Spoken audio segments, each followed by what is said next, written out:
കൊല്ലം ആയൂരിൽ വാഹനാപകടത്തിൽ 2 മരണം. നിയന്ത്രണം വിട്ട ലോറി ഓട്ടോറിക്ഷയിൽ ഇടിച്ചാണ് അപകടമുണ്ടായത്.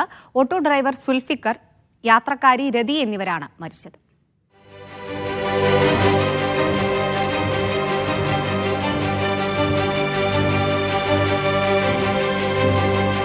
ആയൂർ അഗമൺ ജംഗ്ഷനിൽ വെച്ച് രാവിലെ 8 മണിയോടുകൂടിയാണ് അപകടമുണ്ടായത്.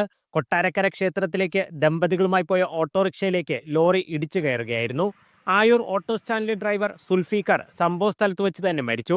തിരുവനന്തപുരം മെഡിക്കൽ കോളേജ് ആശുപത്രിയിൽ എത്തിച്ചെങ്കിലും രതിയുടെ ജീവൻ രക്ഷിക്കാനായില്ല. വണ്ടി അവനെ ഇടിച്ചുകൊണ്ടുവന്നതാ. അവനെ ഇടിച്ച് ആട്ട തള്ളി കൊണ്ട് ഇങ്ങനെ വന്നതാ. ഇവിടെ ആട്ട അങ്ങോട്ട് തന്നെ അപ്പൊ അത് ഇങ്ങോട്ട് കയറി ഇടിച്ച് അത് ഇടി കൊണ്ട് കറങ്ങി വന്ന ആട്ടം. ആ ഇടി ശക്തി കൊണ്ട് ആട്ടം ഇനിയൊന്നും. ഗുരുതരമായി പരിക്കേറ്റ രതിയുടെ ഭർത്താവ് സുനിൽ തിരുവനന്തപുരം മെഡിക്കൽ കോളേജ് ആശുപത്രിയിൽ ചികിത്സയിലാണ്. ലോറി ഡ്രൈവർ ഉറങ്ങിപ്പോയതാകാം അപകട കാരണമെന്നാണ് പോലീസിന്റെ പ്രാഥമിക നിഗമനം. ചടയമംഗലം പോലീസ് കേസെടുത്തു. മീഡിയ 1 കൊല്ലം.